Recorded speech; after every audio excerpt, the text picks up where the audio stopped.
Meski Indonesia telah lama menghapus perbudakan dan menjamin hak asasi manusia, di sejumlah wilayah di Pulau Sumba masih terdapat sistem kasta sosial ATA yang diwariskan turun-temurun. Sebagian bekerja tanpa upah dan bahkan ada wanita yang mengalami eksploitasi dan kekerasan. Kelompok HAM mendesak pemerintah melakukan reformasi, namun dominasi bangsawan tradisional membuat perubahan berjalan lambat. Kerabat dari berbagai penjuru tiba untuk menghadiri upacara pemakaman seorang bangsawan di Pulau Sumba. Dalam prosesi tersebut, mereka dibantu oleh ATA atau budak yang bekerja berdampingan dengan pihak keluarga. Namun hingga awal tahun 1990-an, pihak kepolisian terus memantau ketat upacara semacam ini karena adanya ritual adat yang mengharuskan sang majikan dan ATA dimakamkan bersama. Walau Indonesia telah menghapus sistem perbudakan sejak 160 tahun yang lalu, masih ada sejumlah ATA di sana yang bekerja untuk majikan mereka tanpa bayaran. Sebagian dipukuli dan dipaksa bekerja sejak kecil, sementara kaum Hawa bahkan menjadi korban kekerasan seksual. Mereka telah dicap sebagai ATA sejak lahir. Kan kita punya posisi, sudah pada di tempat, sudah tidak bisa lah kita rapuskan. Bertahannya sistem ini bukan disebabkan oleh hukum, melainkan oleh pengaruh hierarki sosial tradisional, norma adat, dan dinamika kekuasaan setempat.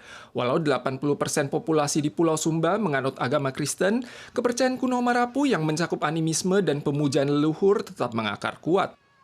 Masyarakat Marapu memiliki struktur 3 jenjang, mencakup kaum bangsawan, rakyat jelata, dan budak.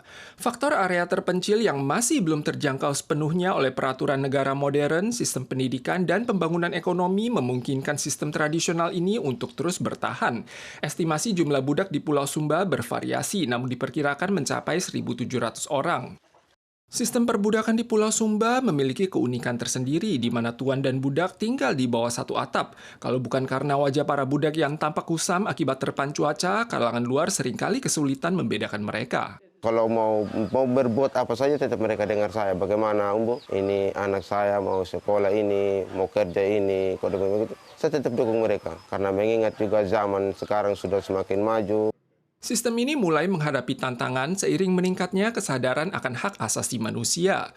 Pemerintah didesak untuk mengeliminasi praktek perbudakan, sementara sejumlah gereja, LSM, dan kalangan bangsawan berupaya mendobrak sekat-sekat jaring sosial melalui pendidikan, dukungan sekolah, dan penyediaan lapangan kerja. Namun upaya reformasi terus menghadapi hambatan akibat kuatnya sistem hierarki tradisional, struktur kekuasaan lokal, dan identitas budaya. Hal ini semakin diperparah oleh fakta bahwa sebagian kaum elit setempat masih merupakan keturunan bangsawan tradisional. Salah satu strategi saya untuk merombak ini ya, sistem yang kaku ini adalah mulai dari keluarga kami. Jadi kami menyekolahkan semua atah-atah di dalam keluarga. Beberapa bangsawan menyatakan tidak keberatan jika kaum ATA pergi atau melarikan diri. Namun sekalipun ATA memiliki nyali untuk meninggalkan tuannya, absensi lahan, harta benda, dan tunjangan finansial seringkali memaksa mereka untuk tetap terikat pada sistem lama. Salah satu ATA yang diwawancarai menyatakan ia percaya bahwa akses ilmu pengetahuan akan melahirkan kebebasan. Hal ini menyoroti fakta bahwa transformasi reformasi hak asasi manusia di Pulau Sumba masih diwarnai oleh konflik pekat antara tradisi dan modernitas.